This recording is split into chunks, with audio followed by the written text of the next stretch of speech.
Good evening and salutations, my GH fans. Jesus Christ, I don't even know where to start. You know what? Let's just start with, let's start with Wiley's visit. Michael and Willow took Wiley to see, Nina. They had a great time. It's kind of awkward in the beginning because, you know, Nina was like, oh, you sort of look like your mother, and Wiley was, Michael was like, something that Nina also said, about now, and Michael once again corrected her, like, no. Willow is his mother. Okay, let's just kind of get that out the way. We're not rewriting history here. Okay, you want to do that crap outside? That's fine, but in front of my son, but then they had a good time. They were, Wiley was sitting there. I guess Nina had some sort of polar bear thing on her tablet, that they were sitting there playing with and just having a good time. And after Carly practically got done celebrating with Jason about, the feds not investigating her or Jax anymore, she was still kind of tight about Nina, like her vendetta and everything like that. And so, I don't know how or why, but she somehow wound up going to Crimson. She goes to Crimson, and she sees Wiley on Nina's lap, and she is not happy. She's not happy. She walks in there, and she grits her teeth, and she does the fakest smile possible, and she's talking to them for a little bit. And at some point, she's like, oh, well, it's Wiley's bedtime, so, we gotta kind of cut this short. But Michael's like, don't worry about it, we'll pick this up next time, next time we'll bring you for a visit. They leave, and Carly, it's like the minute that Carly closed the doors on them, it was like, alright, round 1 or round 4, let's go. And, this is after. Oh, and by the way, I gotta give Nina points. Nina did apologize for her blow up at Sonny's funeral. With Michael and them being there. She was like, you know what, listen, it wasn't the right time. Wasn't a place and the right time to sit there and be having it out like that. So she did apologize. And as much as I don't like Nina, and we all know how much I don't like Nina, I will give her points for her being mature enough to sit there and understand what she did was wrong. So she apologized and whatever. But of course, Nina and Carly go at it about Nell and her death and everything like that. And once again, Nina's like, oh, well, you didn't prevent my daughter's death. And, it was just, okay. So they went back and forth for a while. And listen, here's the thing. I agree with Carly on damn near 99% of that confrontation that she had with Nina. 99. The one thing that I did not like is Carly trying to use Wiley as a weapon against Nina. Talking about, well, if you don't play your cards right, if you're not nice, if you're not on your best behavior, if you, I don't know, walk in front of me or whatever, I'm going to make sure that you don't get to see my grandson. And I'm like, listen, kind of hate to do this, but, Wiley is, hold on. Nina is Wiley's grandmother also, and you can't take that away just because you don't like her or you disagree with her, even if you're right on the majority of what you're saying. I'm not exactly a fan of that. And I said that yesterday, so I know I'm kind of being a broken record about it, but I have a feeling I'm going to probably wind up saying this a lot more than I want to. So yeah, with that being said, she was like, play your cards right or whatever, and then she closes the door, and Nina just kind of sits there, and she's tight. And listen, the whole Nell thing aside, which I still not a fan of Nina trying to rewrite history and stuff like that. I understand her anger and her frustration about Carly trying to use Wiley as a weapon against her, on making sure that she doesn't get to spend time with her grandson, because she does, regardless of my feelings for her. Now, another scene that I did like was the scene between Britt and the hell is all this stuff? The scene between Britt and Maxie. It starts off kind of cordial at one point. They're talking about being sisters, watching each other back and stuff like that. But then, Maxie is like, where is Peter at? Because they got into a bit of a argument before. And one thing that Britt said made so much sense. Britt was like, why do you care about what everyone else thinks about Peter? Like, why do you care about what I think, or anyone else? And that's a very valid question. Maxie, again, was going on and on and on and on about how Peter's this and Peter's that, and nobody in the town likes Peter, and Peter did this and Peter did that, and it's like, okay, yeah. We all kind of heard that before. Anything new? But Britt had a point. Britt was like, why do you care about what anyone else thinks? Like, why do you care about anyone else's approval? But then she had to sit there and stall for time. See, here's the thing. Ulbrich was broke into Peter and Maxie's place, looking for evidence, couldn't find it, and she accidentally, knocked over the mail. Which is kind of weird, because you would sit there and think, if you're looking for evidence, why wouldn't you look through their mail? Or look through Peter's mail. Anyway, long story short, he sees a letter. He sees an envelope, and she sees an envelope, and she opens it up inside, and she realizes, realizes the DVD, and it's Alex, and Alex pretty much just confirmed that Peter is Alex's son and not Anna's. So I don't know. I guess she feels like she has a victory. Now I'm sitting there thinking about. I was like, okay, you found something, but like, what does that mean? Like, you didn't find any evidence that he was up to something or he did something, any evidence whatsoever, but okay, sure. Anyway, with that being said, now she got the proof, but then Maxie decides to go home. Britt goes with her, and Britt is loud enough when they're going through the hallway that Ulbrich overhears, and she hides. Maxie decides to take a nap or whatever, and that's when why am I not drinking this for?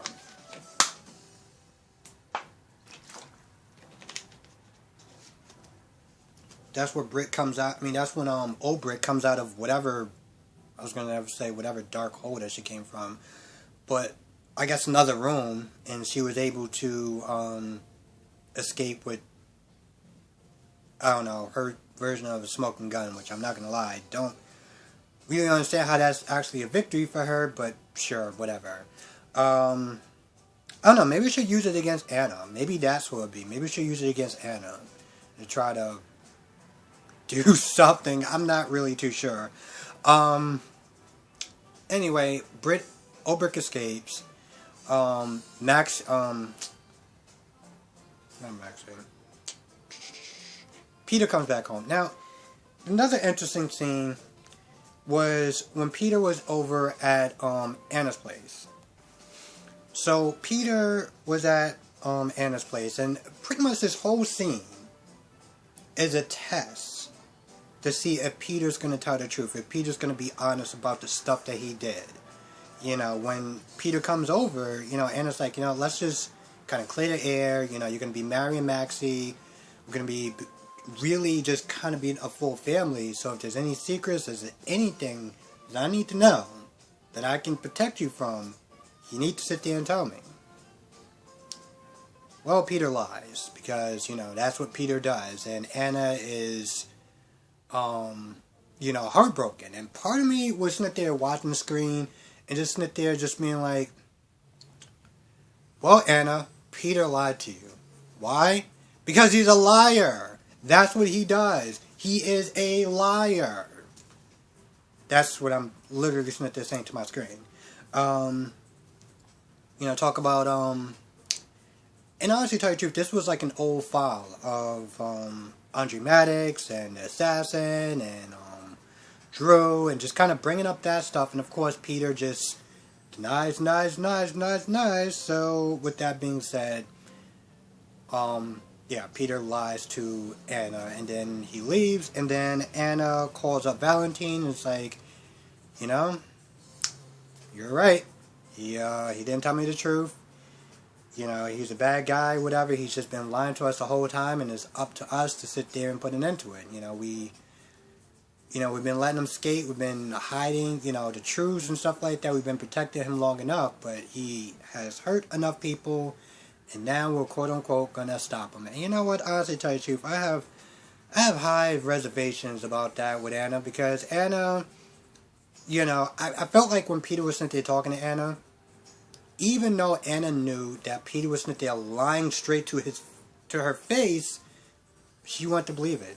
She still wanted to believe everything that Peter was saying, knowing that she knows he's lying, and you're still.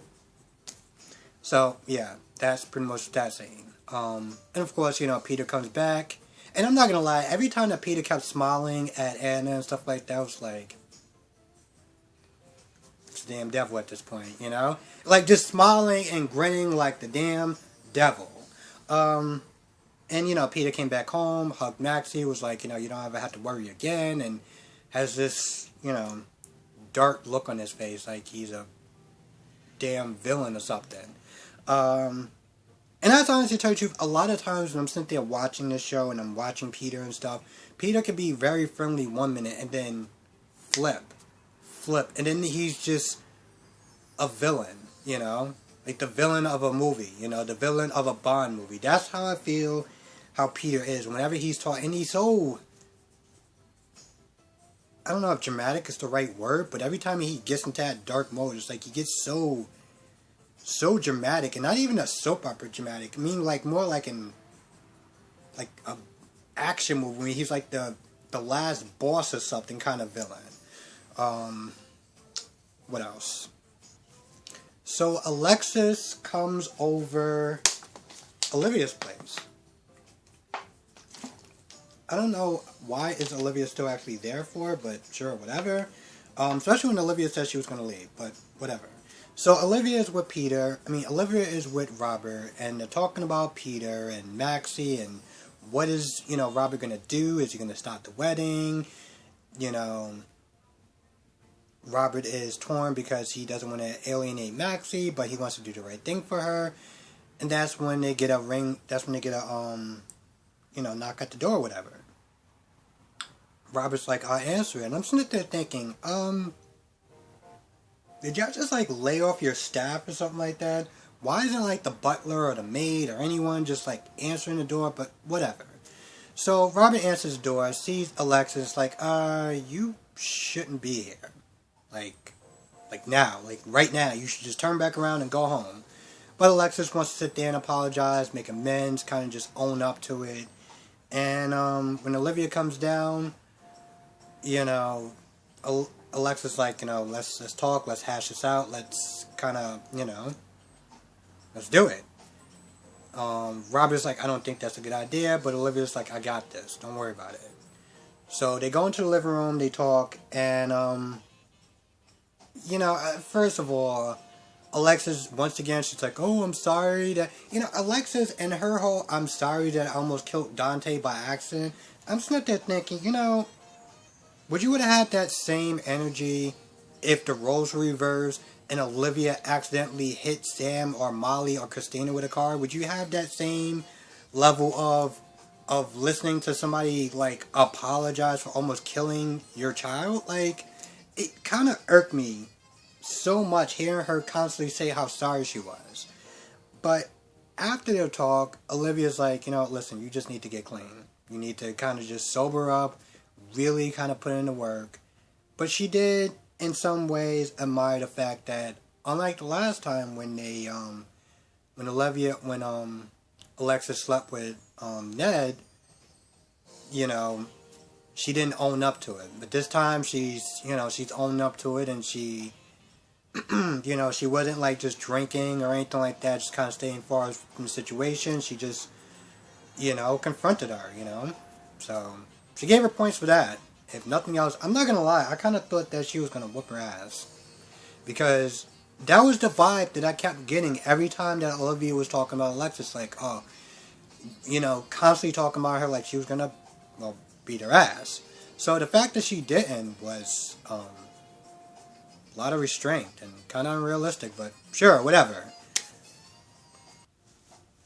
There was some interactions between Robert and Jason, just talking about the Peter problem, and I'm not gonna lie, nothing really came from it.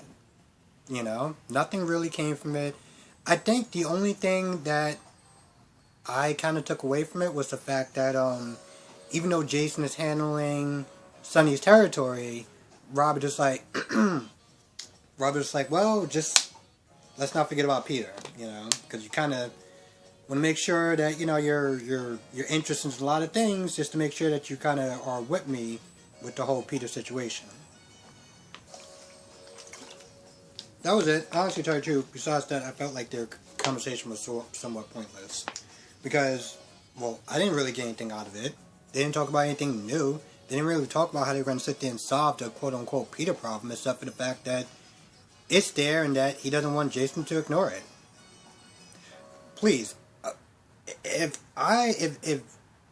you took more away from that conversation that they had than me, please write it down in the comment section below.